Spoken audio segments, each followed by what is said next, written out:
Hello,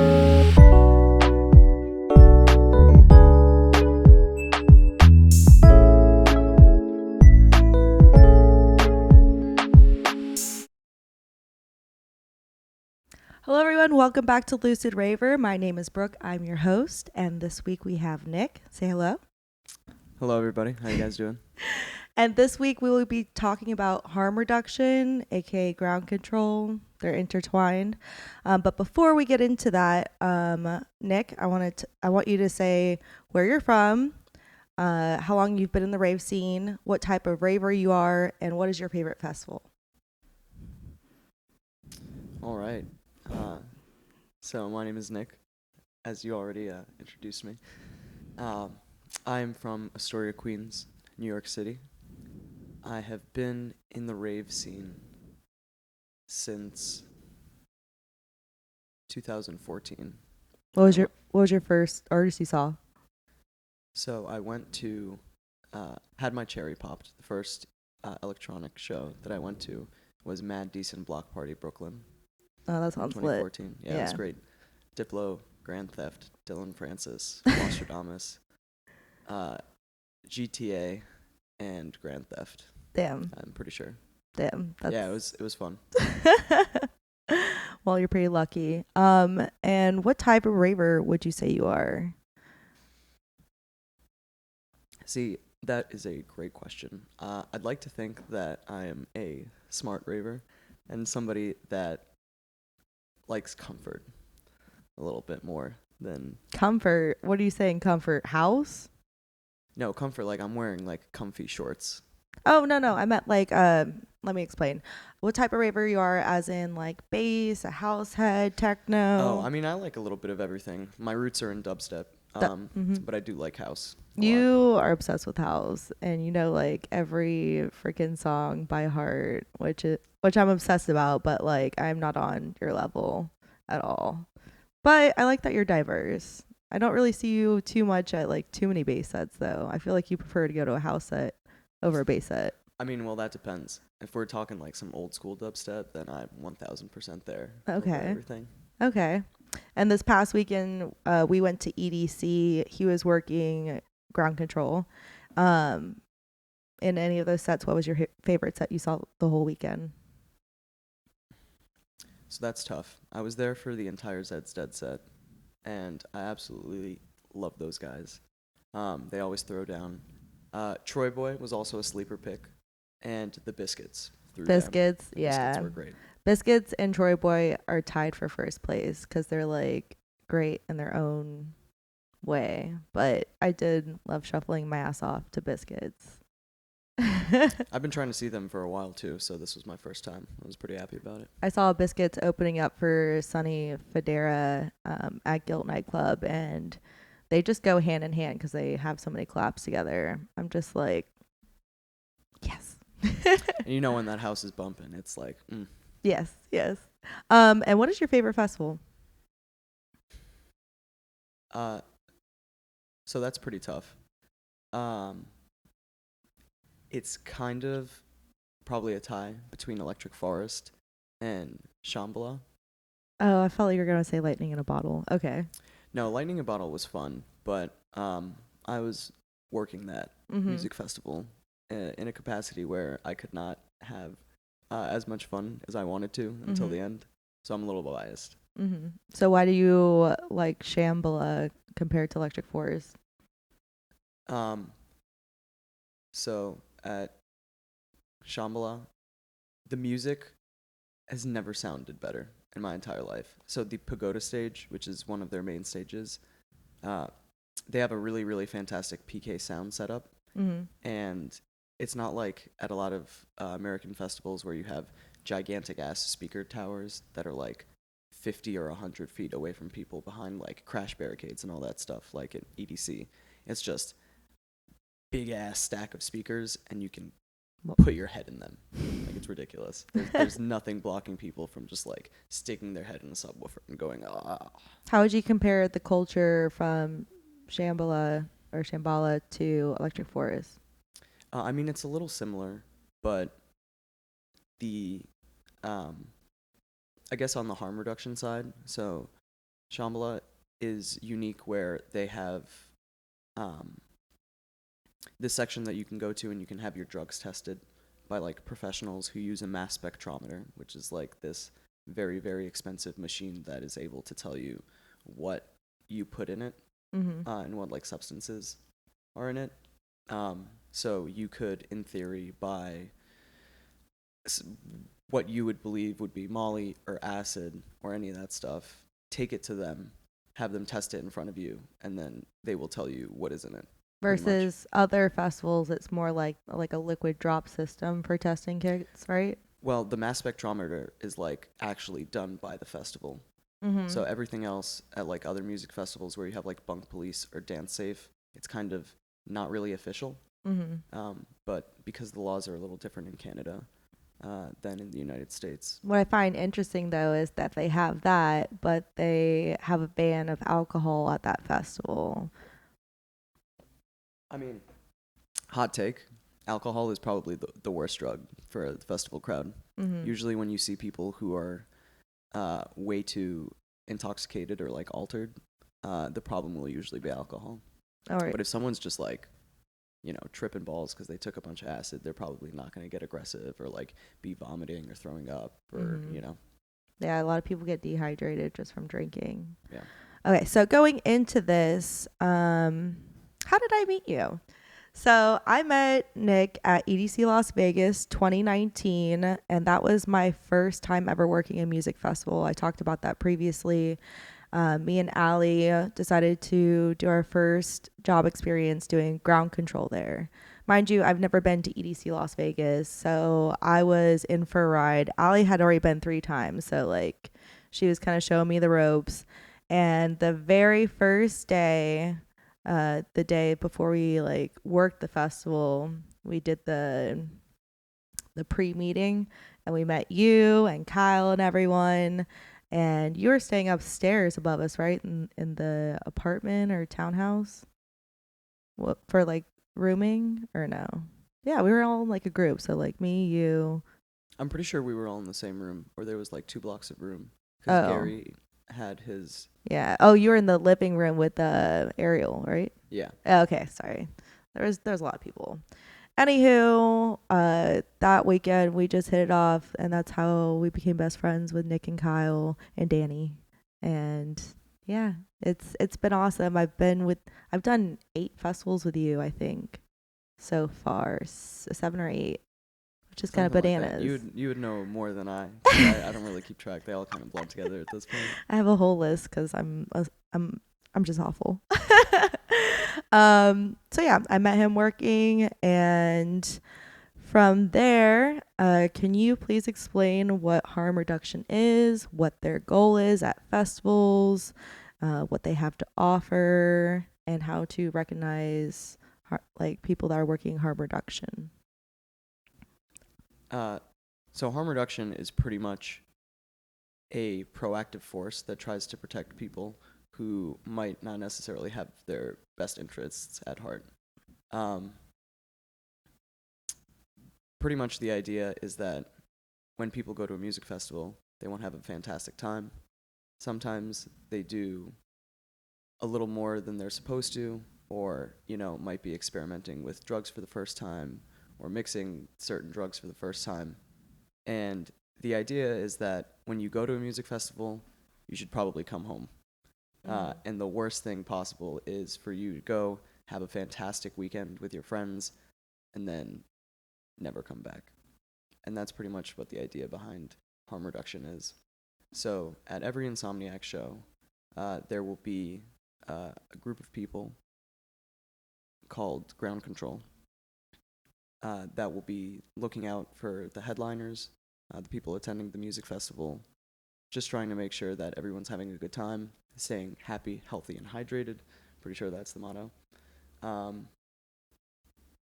there are some other harm reduction teams associated with like festivals, but Insomniac will always have ground control. Uh, you know, they go by different names for different companies. If fun fact, if there is no harm reduction team at a music festival, it's probably not that great of a music festival, in my opinion. So the people who've kind of been doing this a while will have some form of staff looking out for people that are not like EMTs or paramedics or anything like that. I find that in Insomniac, you guys all have, well, how to find them is the purple shirt. So it's a purple shirt with these angel wings, GC angels, what they call them. But at other festivals that aren't run by Insomniac, I've only seen a couple of festivals have their own type of harm reduction unit, but they don't have uniforms. So it's harder for them to spot in a sense. Do you agree with that? Yeah, I also feel like a music festival needs to do a good job of advertising to the people who are attending that there is a group of people that are here for harm reduction and like here to help out. Uh, Insomniac's great about branding with ground control, um, and it's been happening for I want to say maybe like 8 or 9 years, and it kind of started out as like a passion project for somebody because of a a story where like I'm pretty sure a young girl in California took a little bit too much Molly and then got separated from her friends. And by the time somebody found her and was able to get her help, she had already kind of passed the point of overdosing. Um, and she was young. She was like 15 or 16, and she died that weekend. And it was just such a tragic story that if someone was there or someone was like looking out or watching out for people who were in trouble, that could have been avoided. Because really, it's if someone's having a medical emergency, there are like very precious minutes in between when they're okay and when they're not okay, and you need to get people some sort of help and attention in that critical time frame, and it can deteriorate really quickly. So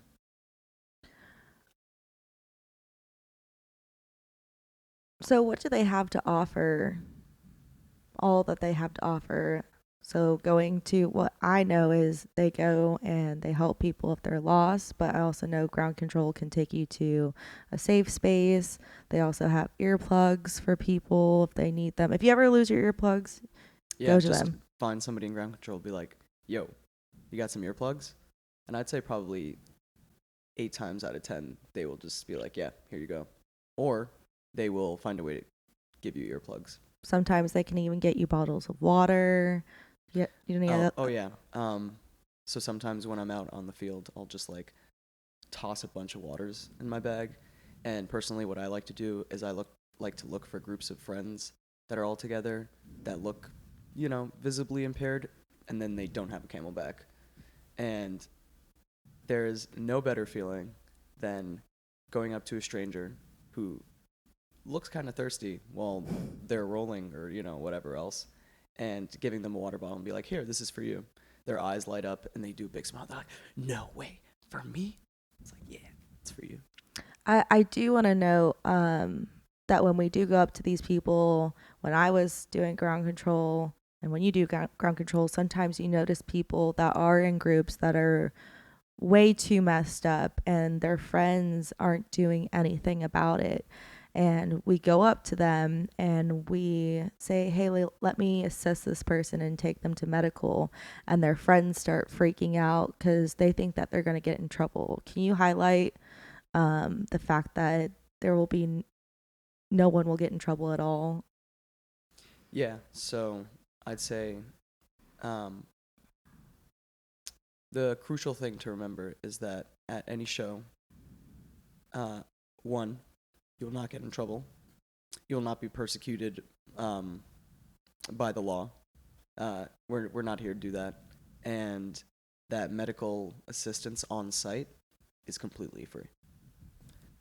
Uh, so yeah, they're pretty much just there to make sure that whoever this person is and whatever they've done is not threatening their life, and that they will be able to come back the next day or something like that. Like, no matter what you take, just be honest and tell them everything you took because they need to know in order to save your life. I would 110% take my friends or myself to the tent if I started ODing or they started ODing. Like, your life is way more important than worrying about getting in trouble, in my opinion. Yeah, definitely. And I feel like the culture of, we're not supposed to be doing these things are illegal, I can't tell anybody the truth about what's actually going on or I'm going to get in trouble. It's kind of ingrained in the way that, like, you know, things work in the United States. But it's, just be honest, people are not trying to get you in trouble or, do a little like, aha, gotcha moment. You told me you took drugs, so I'm going to kick you out. It's just like, okay. When I was doing ground control, I had like a couple, like two groups that like refused to get their friends help. So I tried to get out of the crowd and call some people over to, get the guy, and I came back and they had moved him. And it's just so shitty. Like, if your friend needs help, get them help. You're not going to get in trouble with them. Just assist them. That's the right thing to do. Yeah, I mean, listen, there are people who think that they have their friends' best interests at heart, by saying that they're like, oh, they're fine, and part of it is ignorance. Like, they probably just don't realize how serious the situation can get. They think that everything's fine, and this idea that, oh, like, what could actually go wrong? Yeah. Now, Nick, what got you into ground control? What was your first gig? How did you find out about it? Um, so funny enough, it was a New Year's show in 2014. I saw Disclosure and Claude Von Stroke at a venue in. Lucky.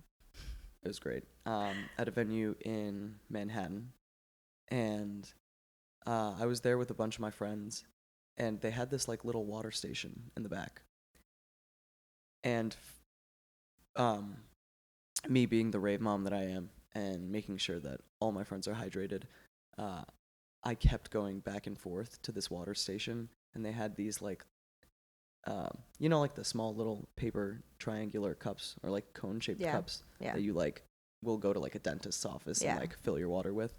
So those were pretty much the only receptacles that they had. So I was going like and coming back from the crowd with like handfuls of these like little cups to bring to my friends, and I started chatting up the guy that was working the water station because he was just like stationed there.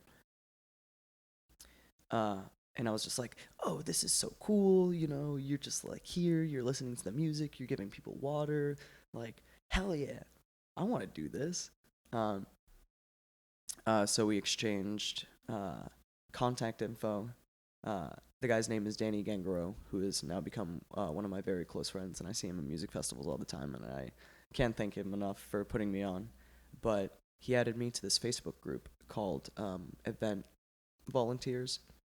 So it was pretty much just a collection of people that they would share different like festival opportunities to be able to work.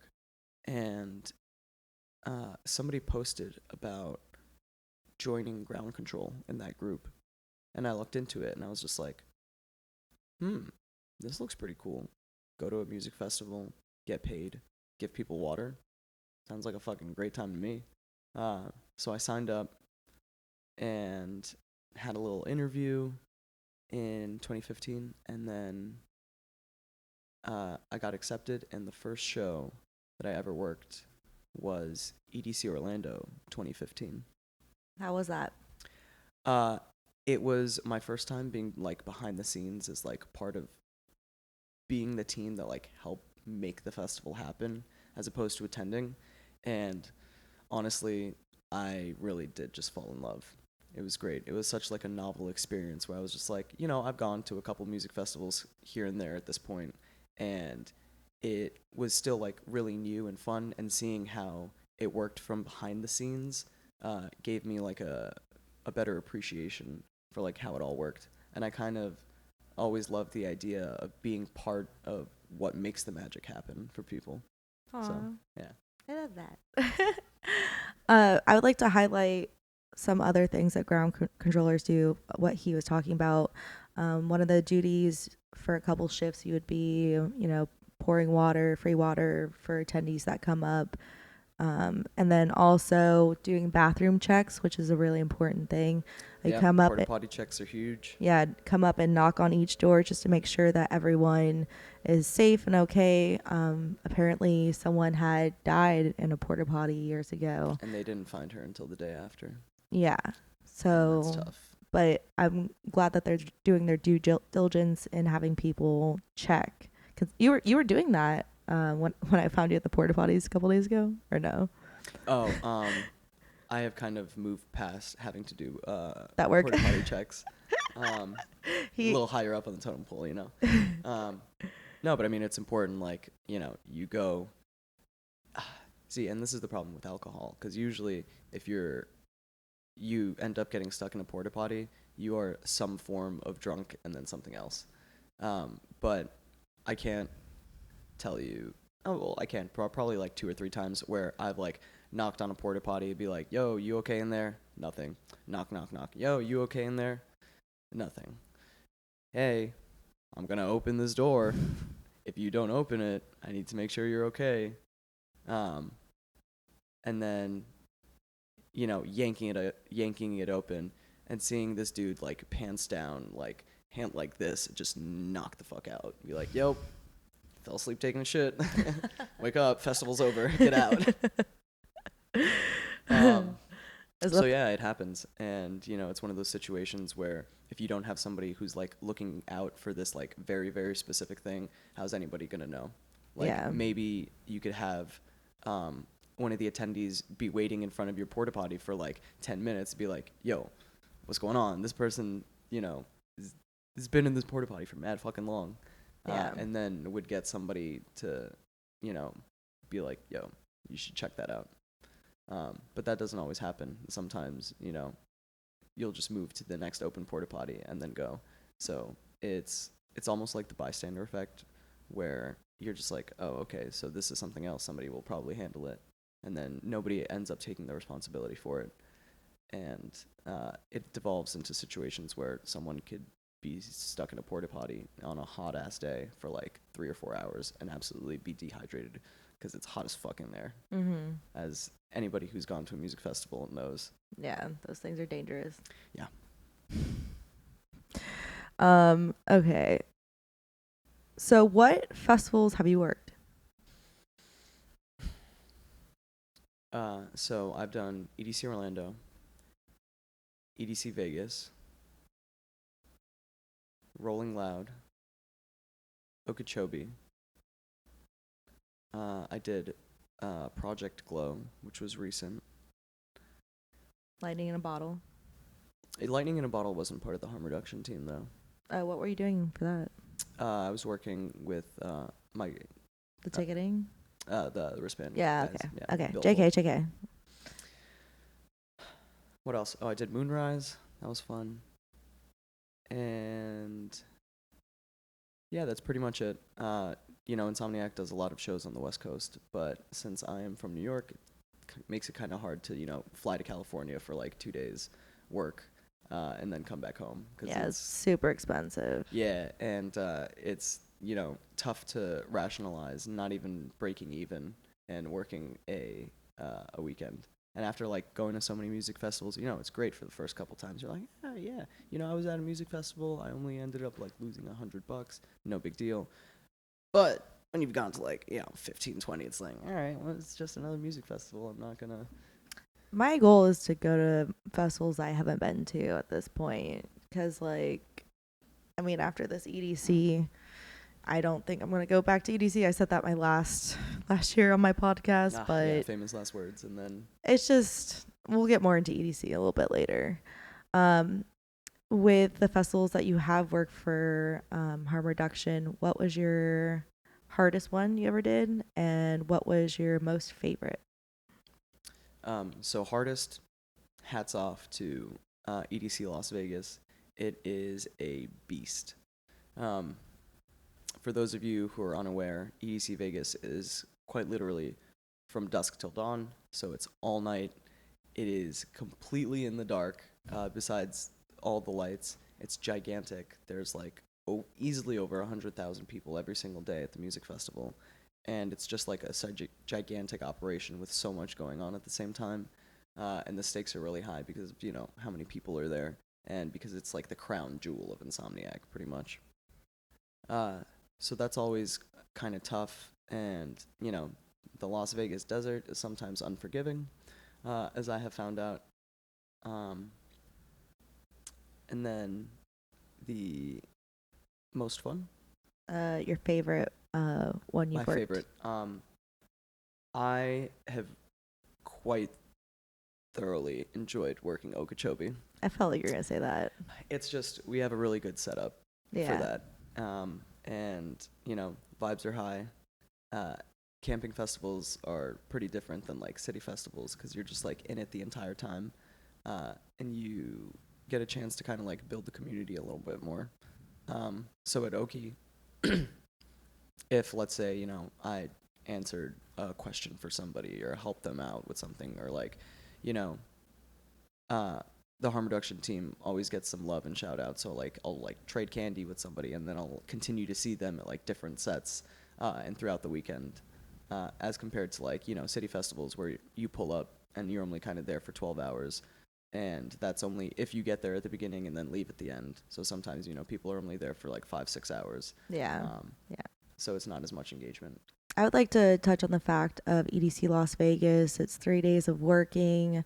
Well, 4 days because you get there Thursday to learn the layout, learn the rules, and then you're doing 14-hour shifts every single day. So you have to get there about 4:35 in the afternoon for work, and then you have to work till 5, 6, maybe 7 in the morning. 6 to 7, And, something like that. and then it's 2.5 hour traffic to get back to the city. You don't get to go to bed till 9:30, and then you got to be back Wake at up at work. 12 to do it all again. Yeah, I gotta get back to work at 5 o'clock in the afternoon, and yeah, it is It's very. very demanding. Yes. And when I first did work that, I only got paid like $289 for that weekend.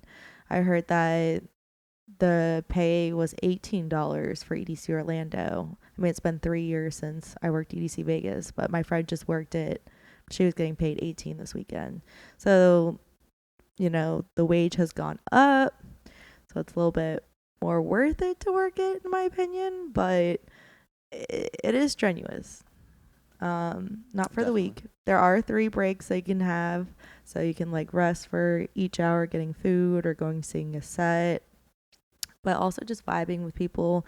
You get to like see sets and like vibe with people, save people, and I don't know. It's kind of like a free festival experience, and you're doing you know, something great at the same time. Yeah, I mean it's a really unique experience. It's kind of what you make of it. So you can go there and be, super strict and be working and like really just be looking out for um, people who are intoxicated or like too altered. But you can also, have fun. Like whenever I move through the crowd, I'm just like dancing and vibing. And it's this idea of putting out a good energy to people and having them want to have you there Yeah. almost. Like a lot of the job is harm reduction, but a lot of the job is also just like spreading positive vibes and making sure that people know that you're just there for them. It's like, hey, I love you, Yeah. I had so many people say, thank you so much for doing what you're doing. Yeah, and it's great because the more shows that Insomniac does with the harm reduction team, the more notoriety they get, and people start to realize, or throughout the years, if you've been going to Insomniac shows and you have ever found yourself in a compromising position, chances are you have interacted with ground control in some capacity, and it's just nice knowing that there are people there, like looking out for you and checking up on you if something is to happen.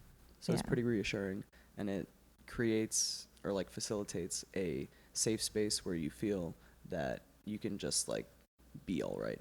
You don't have to be worried. Have someone looking out for you. Like, that's literally our job is to, Yeah, just having somebody in your corner. yeah. Yeah. Do you have any profound stories, like one or two? Silliest, craziest, intense, Um, happiest. I mean, I found literal shit on the ground at Kinetic Field today, or this year. I do not believe it was human poop. I'm pretty sure it was dog poop. But yeah, seeing shit on the ground at a music festival is definitely a first for me.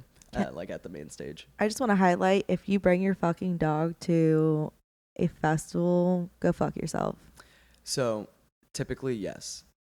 However, I did see this one pup this weekend. He was a service animal, and he had hearing protection, and he had little booties, and he had little lights on his boots, uh, and I thought that was great. He Yeah, seemed to be having a good time, not so distressed.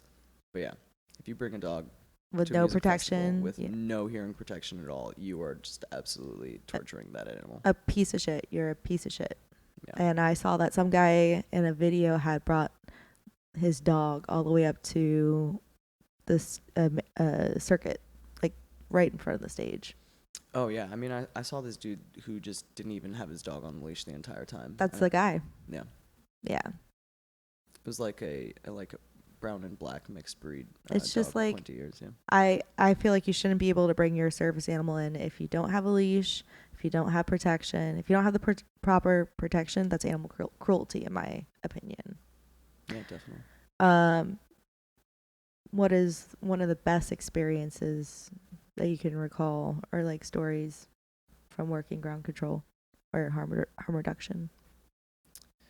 Um, I mean, there are like a couple memorable moments, but there was definitely one where uh, we were helping out this guy who was lost and tripping a little too hard, and he was starting to get anxious. He's like, I can't find my friends. I don't really, know where I am. He was getting to a bad place. So we just kind of sat with him, talked with him, reassured him. Um, and then we were like, all right, let's try and find your friends.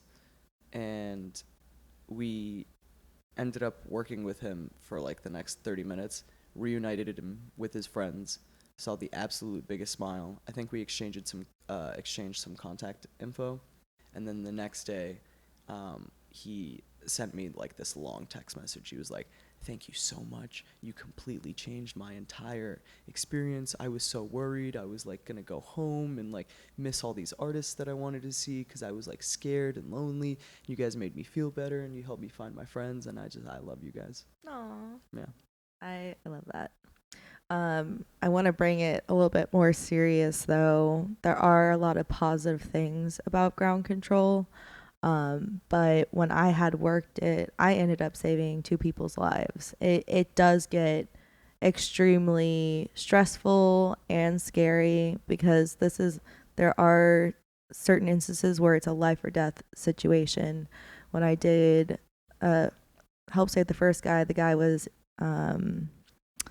out of it. I think he had done alcohol with something, and he was like sitting on the ground. He wasn't close to death, but he was pretty messed up. His eyes were rolling to the back of his head, and he was just wearing leather underwear. And then he started like throwing up, and one of the guys was propping up his head, and then we got like more like security and medical, and we just lifted his body. I had the little wand. Ground control, you work in teams of two usually, and you get a wand to kind of like get people out of the way, and then the other person has the radio to radio and help. We're not given anything else, right? Just those two. Yeah, Yeah, just those just two. those two safety things. And we got him to medical. His underwear fell down while we're dragging it. Rough. But the second one, me and this girl Ariel were walking away from circuit grounds, just trying to get to our next station, and we came across these other two ground controllers standing next, like trying to block people from walking over this girl who was having a seizure on the ground, and her friend was right next to her. She was seizing up, and then some medical aid came over. She's like, roll her on her side. So we rolled her on her side, and then she was becoming unresponsive. And we had more ground controllers circling up so people wouldn't step on her, and it was so fucking packed at circuit grounds that there was no way that they could get a cart to pick this lady up at all. And it was like 10 minutes was going by, and I was stressing the fuck out. I was like, we need to get her out of here right now. Obviously a cart can't get in here. And we ended up picking her up and taking her through like a back exit. And I was told that year no one died, so pretty sure we saved her life. Um, yeah, 2019, 19. right? Yeah. Nobody dead. Not on my watch. Not on my watch. So yeah, it can get really scary, but being able to save a life is pretty rewarding. Yeah, and I mean, sometimes you don't always come across such serious situations. You know, sometimes it's a little bit more low stakes. Like you just see people who are a little drunk. Uh, you know, you give them a water bottle, they say thank you, or just kind of grumble and take it. Um, I've gotten kind of lucky where I haven't necessarily had to deal with too many serious things. But I mean, they do happen once in a while. It's kind of the luck of the draw, really. Yeah. Let's bring it back a little bit to a happier topic. Why do you love working ground control so much? Um, I think part of it is really just I, in my heart and soul, am a rave mom. I love hydration in all of its capacities, and being able to be given, I don't know, a little bit of an authority to help people and give them the tools that they need to have a fantastic time. I really like. Like I said a little earlier, it's a really fantastic experience being part of making the magic happen. Because you know, a lot of people go to like EDC for the first time, and it is something completely different than they've seen before. And just being part of the operation to help make that like such a smooth thing, you know, coming to this music festival and doing whatever you're gonna do. Because let's be honest, most people are gonna do some form of like substance. Not that it's necessary, but you know, really reinforcing the fact that you came here to have a good time. There's no reason why you should leave in a worse state than you came in like any capacity. I want to bring it to EDC. Did you have any like serious experiences this weekend? Because I'd just like to briefly talk about when I walked to John Summit day 2. Me and my group were being smothered for a good 5, 6, 7 minutes, and it got really scary real quick. But like, I had my friend Alex, and it was his first time at a festival, so I was just trying to like, because that was not my first time being smothered at a festival. That was my fourth experience being smothered. It wasn't the worst, so I was able to take control and get us out of the situation. But like, I'm pretty sure it was extremely scary for him and other people. Did you have any experiences like that were worrisome at all? Um, so personally, that I responded to, there weren't too many. You know, I came across like a situation or two where someone had taken something, and it was different than what they thought that they had taken, and they were experiencing, you know, some signs of distress and kind of like losing their marbles a little bit.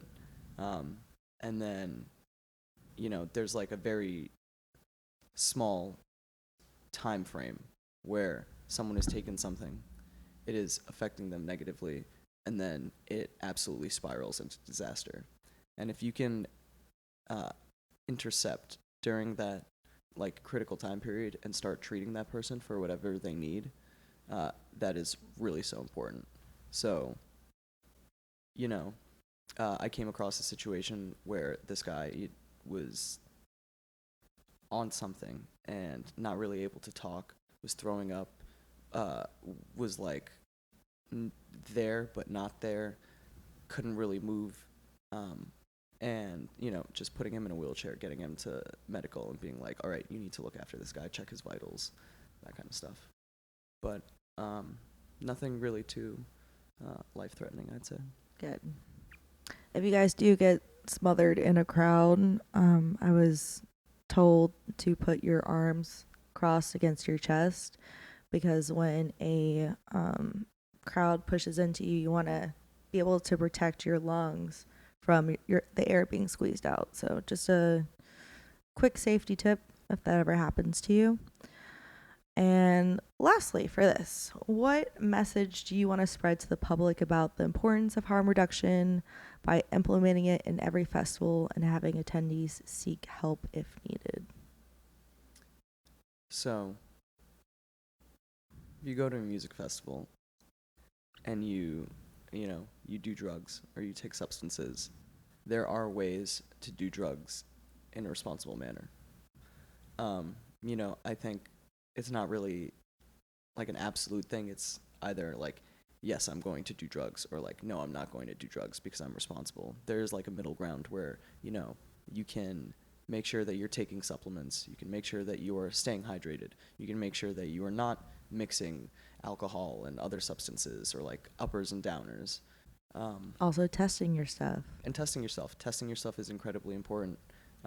You can buy a testing kit from Bunk Police or Dance Safe for like $40, and you should probably have that testing kit for like years because it just doesn't really run out.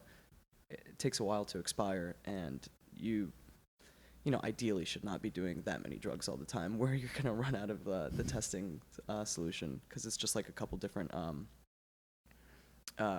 reagents, like liquids, and you'll like take a small little bit of whatever you have and like drop the thing on it. Yeah. And then it'll turn a color or something, which shows the presence of a certain substance over another one. Unfortunately, there's not really anything that you can do in terms of purity to find out. But if you see a color that represents like something else than what you had originally bought, you'd be like, okay, I at least know that this is laced with like meth or whatever. I always bring my test kit with me now, just because so many. And test for fentanyl too. Yeah. Fentanyl test strips are so huge. Yeah. I mean, mine is like a little dropper about this big, and the sheet's about this big, and it has just a plethora of different drugs on there, and it shows the fentanyl as well. Yeah, and the colors that represent each different substance, yeah. Yeah, so fentanyl is in so many things. So many people are dying for no reason. So bring a drug test kit, find one of those tents and do one of the test kits. Sometimes they do it for free. When I worked at Asteria, they did testing for fucking free. And also get Narcan. Get freaking Narcan. I got Narcan certified this weekend. Oh, awesome. Yeah. Do you have some on you or no? I do. Okay, cool. Not I in went my pockets, but like, I went to register online to get free Narcan, and they're supposed to be mailing it to me. Mhm. So yeah, you like complete a certificate or something, and then they send you like a little thing. Narcan is basically this little nasal spray that you stick in whoever's nose that's ODing, and it kind of releases into their body, and it helps them stop ODing from whatever drug that they took. Yeah, so I mean, don't quote me on this, but I'm pretty sure the science has to do with like it inhibits the uptake of like whatever like thing you took, or like dopamine, so it stops pretty much instantly sometimes you ODing, because the substance is not continuously being absorbed into your body to the point where it becomes like poison or lethal to you.